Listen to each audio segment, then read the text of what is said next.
So one thing I think that we all struggle with is the need to be liked and validated, like the need to be wanted, the need to be included, the need to be invited. But the biggest weakness that we have, the thing that kills us the most, is not even our ability or inability. It's not even our own desire or indesire. It's not even our own motivation or lack thereof.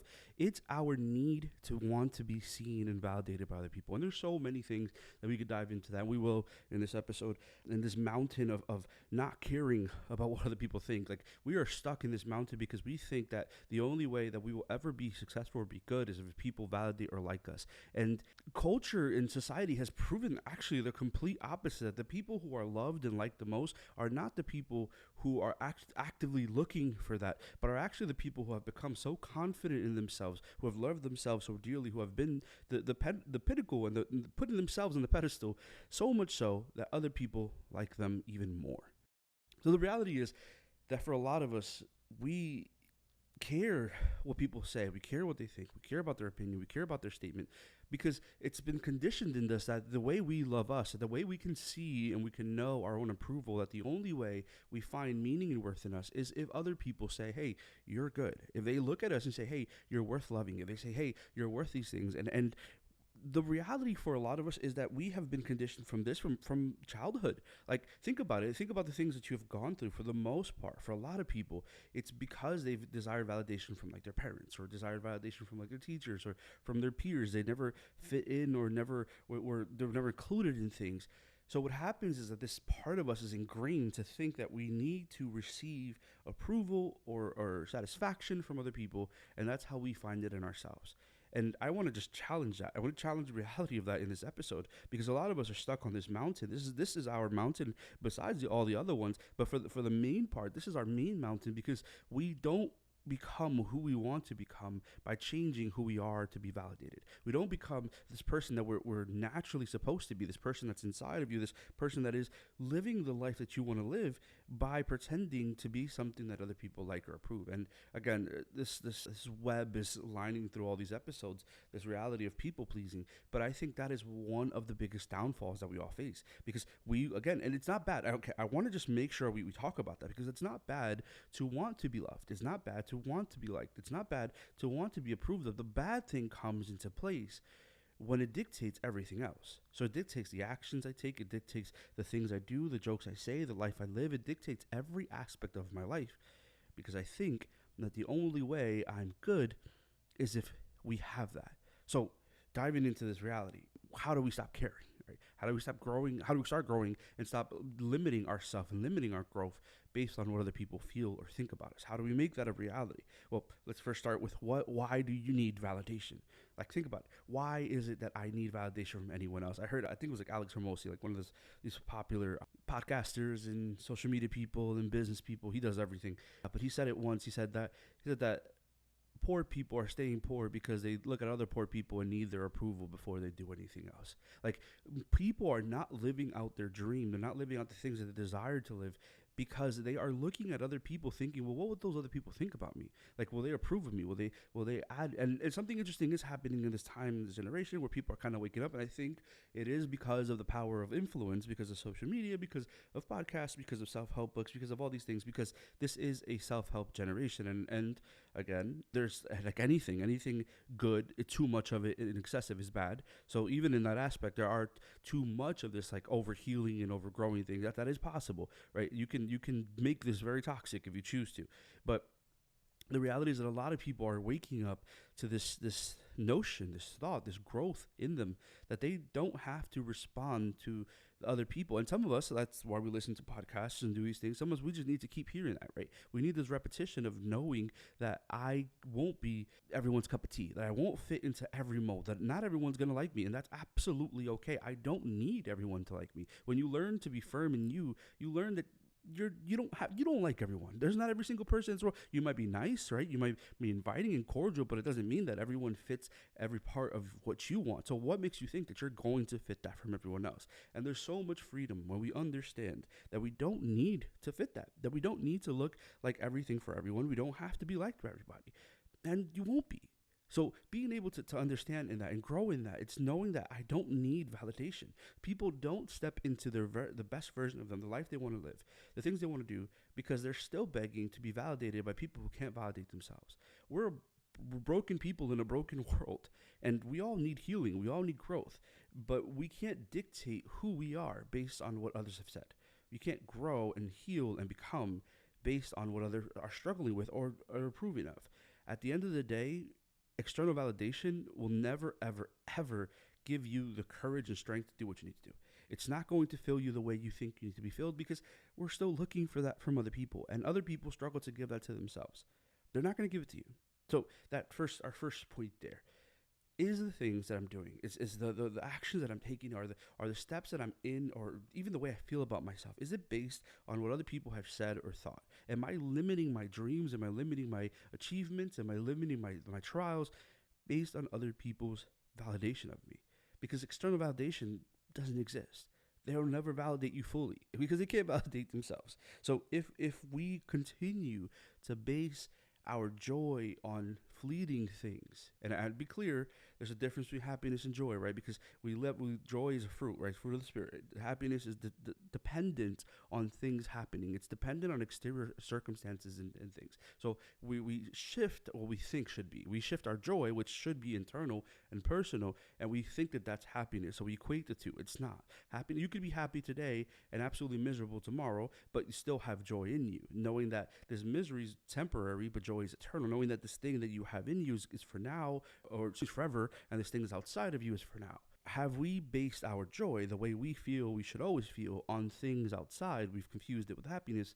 Or have I been rooted in the fact that no matter where I'm at, no matter what I'm doing, I have joy because of me, because of God, because of the good things in me, not because of what's said or done around me or to me, but what's already in me. Validation, exterior validation, shouldn't matter. It is good. First of all, I want to affirm that, because that's what we're doing. When people affirm our gifts, when they affirm our talent, when they speak into us, and maybe for some of us, we really need that in these seasons. We need somebody to look at you and say, hey, you're capable, you're good, you're able, because you are these things, not because they said, but simply because you are. And yes, sometimes that feels good. It feels nice to be validated and loved. That's never bad. It's never bad to desire those things. The problem comes in when we thrive off of the desire and not thrive off of the reality. We think that the only way we're going to be good is if someone else tells us we're good. We think that the only way we're going to grow is if somebody else says you're doing amazing and you're pushing. The biggest thing you will ever learn is being able to be firm in you despite everything else, which leads us to our next point: developing internal confidence. And this is hard because I get it. I get that there's wounds. I get that there's struggles. I get that there's history. I get that there's things that have happened and been said and been done. But there's a difference between those things happening around you and those things happening inside of you. Those things being internalized, becoming a part of who you are, becoming a character trait. And a lot of people refuse to heal because they've created a character out of their woundedness. They now relate more to the woundedness and the reality of what they were made for. So they lack confidence, they lack mercy, they lack love, they lack all these things, even towards themselves, because they have been identified with their wounds. And for a lot of us, we don't move into confidence because we keep thinking, just two things tie in, right? What has been said to us, we think that those things are who we are, and they're not. You're not the things that have been done to you. You're not your past. You're not these mistakes. You're not your flaws. You're not any of these things. But it's easier to remain in that because, again, think about it. It doesn't require change. It doesn't require effort. If I identify myself with my wound, I now say that this thing is who I am, and I don't have to change. That's just, it was done to me, and this is who I became. So I lack the enthusiasm, or I lack the confidence to move into these next stages, and now I care more about that validation, external validation. If you see, it's a house of cards, right? It builds up upon each other because I won't feel confident if I'm so concerned about what other people are saying because of what has already been done to me.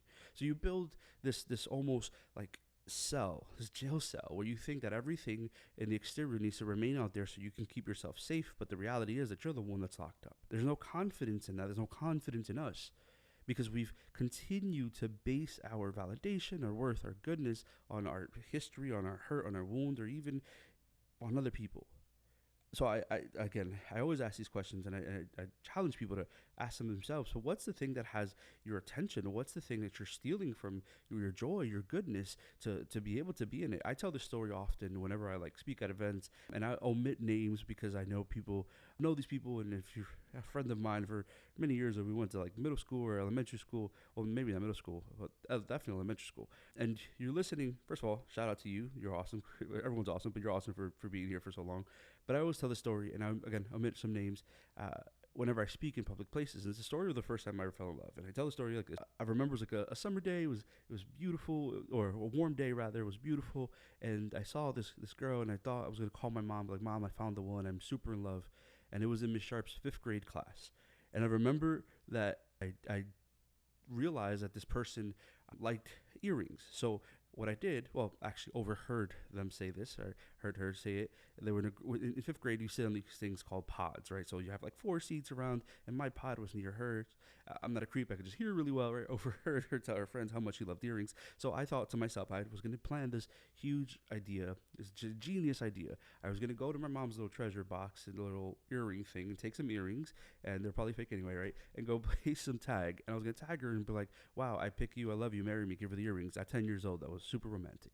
And I remember my friend, he goes, oh, let's play freeze tag. So we set up a game of freeze tag. And in the game of freeze tag, the person has to tag you to unfreeze you if they're a part of your team. And you all got to make it to home base. That was the whole goal. So me being me, I perfectly set myself up right by home base, frozen, and I saw her running towards me. And in my mind, this is just how it replays. I could see it in slow motion. I could see her running towards me in slow motion, and she has to pick me. And right before she has to pick me, she just turns sideways and just runs to home base and leaves me frozen. It's also the story of my first heartbreak at 10 years old.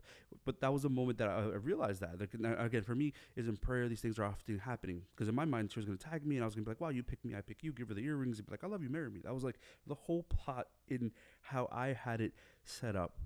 But that's not how it went. And again, in prayer, I was praying with this thing, and there's this reality that sometimes we're willing to steal from the joy of our treasure box to give to things that never pick us. We're willing to go to the things that don't love us, that don't choose us, that keep rejecting us, and give from the thing that's meant to be good because we think that this thing is going to finally choose us, and that's going to validate us, and that's going to make us confident, and that's going to make us good. The reality is that those things should not dictate who you are. You should dictate what those things are. Through just being yourself. You should dictate the position, the power, and authority they have simply because you've become so confident and so full of you that everything else gravitates towards you. For a lot of us, we care so much about people choosing us because we think that them choosing us means that we get to choose ourselves. We think that them loving us means that we finally love ourselves. We think that them making us good and valid and validated makes us validate ourselves. It would never happen. There is no authority that anyone outside of you should have over you. There's no reality where you stealing from your joy to give to those things so that those things can finally pick you. And the moment that they reject you, that you base everything you are on that rejection, those things should never have more power over you than you do. But we will keep living in this rut of just joylessness, if that's even a word. Because we think that our self-worth and our confidence is based on who's chosen us and who hasn't. Looking at those things, there are consequences to living for other people's approval. There's consequences to not living in your own, because what happens is that we become so deeply enrooted in this, so deeply embedded, so deeply buried, that this thing almost seems impossible to overcome. And I know for a lot of people, I've had these conversations, and it's a repeated circle. And I think we all have seasons of this. We all have seasons of things where we feel like it's impossible to overcome and it's impossible to grow. And some seasons are longer than others. But the consequence of not living for you, of living for other people's approval, is that you will never actually know who you are. Like you will have this identity crisis where your character can't be explained. It can't be shown because you've created something that's only based on the response and approval of other people. And your whole life, you'll be struggling to live the fullness of this because it's so much easier to just stay in this rut. The consequence of not stepping up for you, of finally cutting the ties with how you feel about other people or how you feel of them validating you, the consequence of you not being confident in you is you living the most miserable life you can. And this happens because we've given that much power.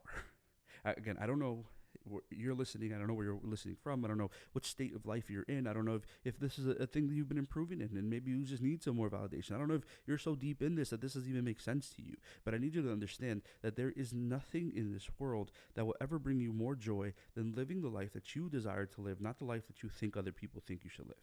Like doing the things that you will grow. And yes, okay, to be clear, it can be lonely. This is something that as we change and as we grow, there is loneliness to this because there are people who don't feed and don't grow and don't pour into your life that sometimes you need to remove, because if they're still present there, if they still remain, they'll keep draining you. And not that it's lonely in the sense that you feel like you're abandoned, but it's lonely in the sense because we all as humans, we all need companionship, we all need community, we need people around us. So that the sense of this is the reality that yes, it can feel lonely, but it's not the end all be all. It's not the thing that you remain in forever, because what's going to happen is that as you become more rooted in you, as you become more confident, it becomes so much easier to allow yourself to actually be you, to actually grow and actually show yourself who you are. And then what happens even from that, again, this is building in and upwards of confidence, because what happens now is that you create this life that isn't based on what people approve of me. So not based on what they say or their opinions. It's based on just you. And I know, again, I get it. It's hard. It's harder to live that. It's harder to actually remain in that. But that's the point, right? The point of growth is not that it's easy, because if it was easy, you would have been perfectly confident and perfectly happy, or I would have been completely perfectly happy and completely confident. But it's also rooted in the fact that it requires this effort to change. So because it requires this effort to change, you become somebody new. Not in the sense of like you're fake, or new in the sense of you're erasing who you are, but becoming new in the sense that you are the fullness of you that you haven't been before. We need to create this validation in us and not in them, because it allows us just to grow. Confidence is never loud. It's quiet. It's unbothered. Think about it. Whenever you're in an argument with somebody, the person that's louder typically is the person that's wrong, is the person that has to yell because they have to try to get their point across. The person that's confident and peaceful and joyful, they sit there and just bask in it, because they don't have to prove anything to anyone. They don't have to lie. They don't have to tell the story. They don't have to change a narrative. They don't have to get anyone on their side, because they're already right. They already know what they want and what they need. So when you are confident, when you're this person, all that stuff changes. And this person that you become doesn't need so many people. You don't need to be validated, because you are, because you validate you already. So allowing yourself to become this version, become this full, it might seem lonely, absolutely. It might feel like it doesn't have a purpose, but the greatest purpose in it is that you are fully you, that you're not living outside of you, that you're not living outside of who you can be. So diving even deeper here into this reality of validation, it does feel like safety, right? Because it does feel good, again, to hear these things from people. And again, like I said before, I'm not taking away the fact that you deserve affirmation, that you should feel like that. But it's not something that you should depend on for your confidence, for your growth, for your self joy, for you choosing you. Yes, it's important, but it doesn't mean that it's everything. The biggest notion here is that approval is something that you will never capture completely. Like, think about it. We put 100 people in a room, right? And we ask 100 people a different opinion on something. Maybe let's just pretend that 60% of them agree. There's still that 40% that absolutely do not agree, right? So you are not capable of making every person like you or approve of you simply because you want to, simply because you think that you molding and fitting will create that. So this should be freedom. I'll just really quickly break that down. This should be freedom, because this allows you to understand and think. When you analyze this, allows you to understand and think that you will never be able to have everyone's approval. So why are you begging or trying for anyone's approval?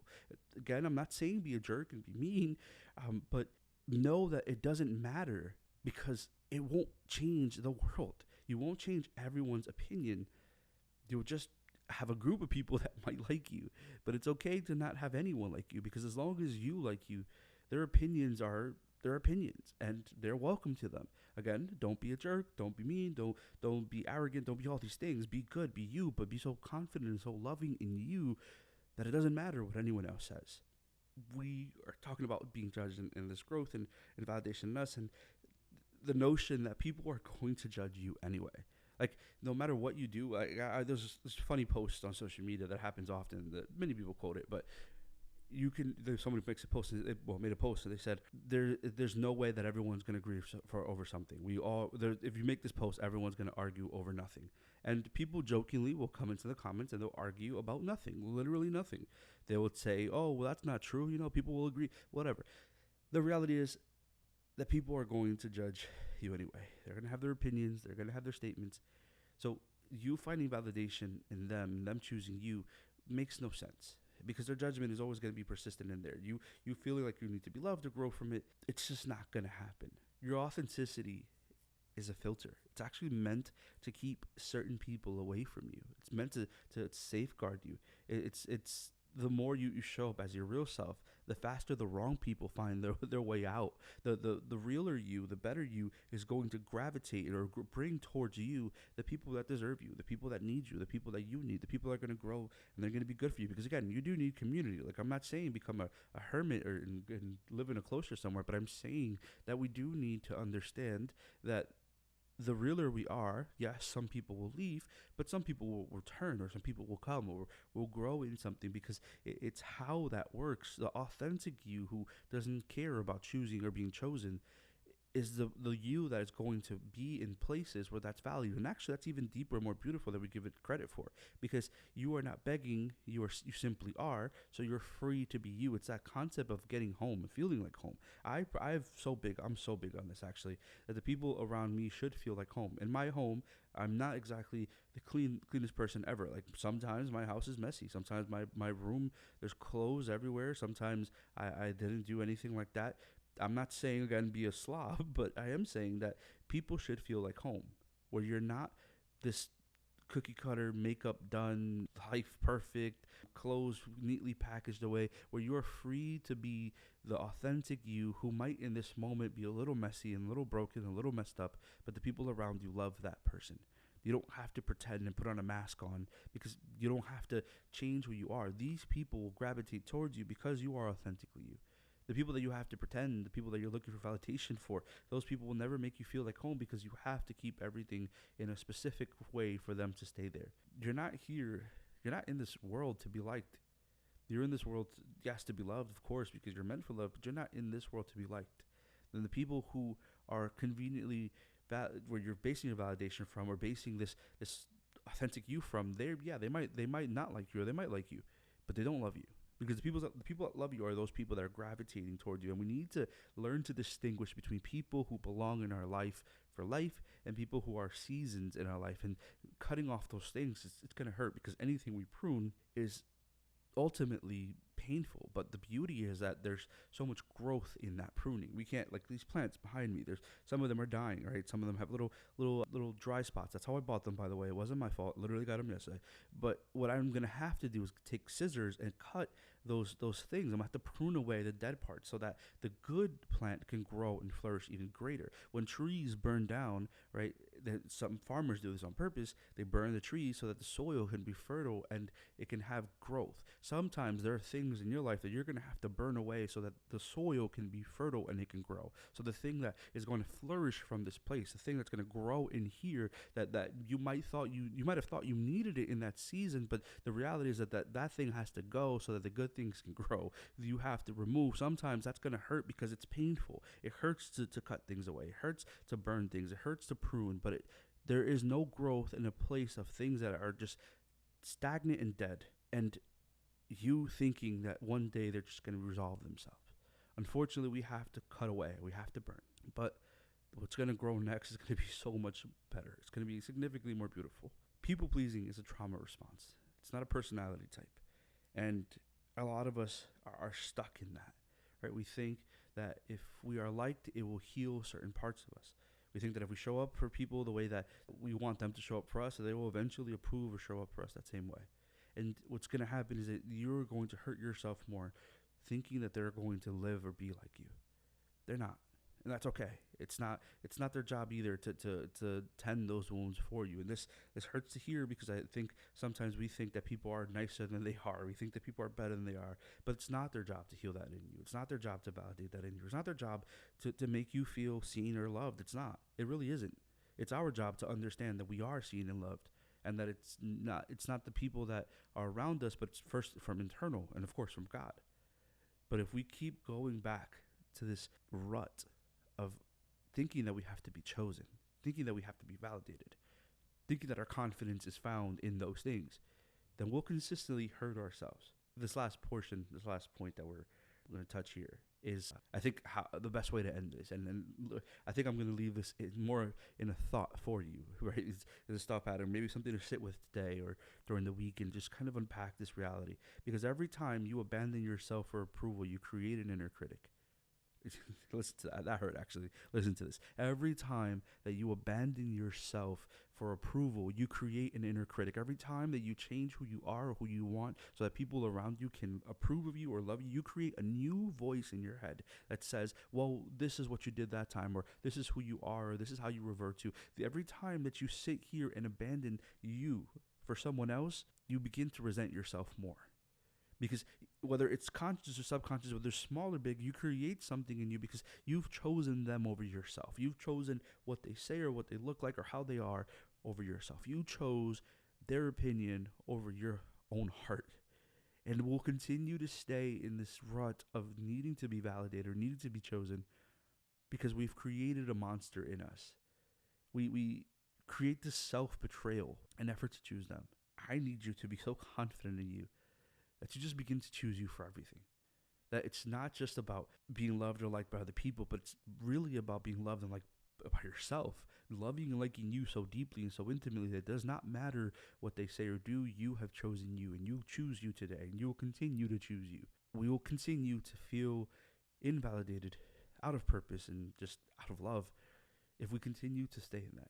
So I leave you with that point, that thought process. What is it that in you that you've abandoned for other people, either for their love or for their approval, for their dreams, for their goals? Have you changed what you wanted to do, or the dreams that you had, or the goals that you've created because you wanted other people to like you, or because you think other people will criticize you? And then that's such a big one, and we don't have any time to dive any deeper into that. Maybe in the next episode we'll include that in there. But have you not lived out your dream because you think that someone is going to talk about it? Hey, I'm going to ruin it for you. They're already talking. They're already talking about you. Like, they're already gossiping. They're already creating things. They're already saying things. So what? Let them do those things. I need you to do what you need to do despite their opinions. Don't kill your dream to feed their ego. Don't let yourself die so that they can feel good. Stop abandoning you for their approval. Stop creating self-sabotaging yourself to choose them. Start choosing you. Start making this the year, the month, the season that you're in. Make this a season where you create this purpose in you that's so deeply rooted that it does not matter what they said, because they didn't live your life. They haven't gone through the things you've gone through. They haven't struggled the way you struggled. They haven't healed in the places you healed. They're not healing in the places that you're currently healing. For them to have opinions strong enough for you not to be you. I don't care who they are or what they've done. You need to make sure that you are living a life that you approve of, that you validate, that you choose.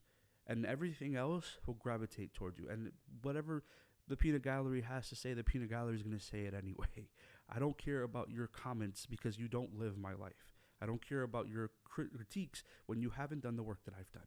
You do it. Worry about nothing else but them. So I hope that this episode is at least challenging, even the smallest way.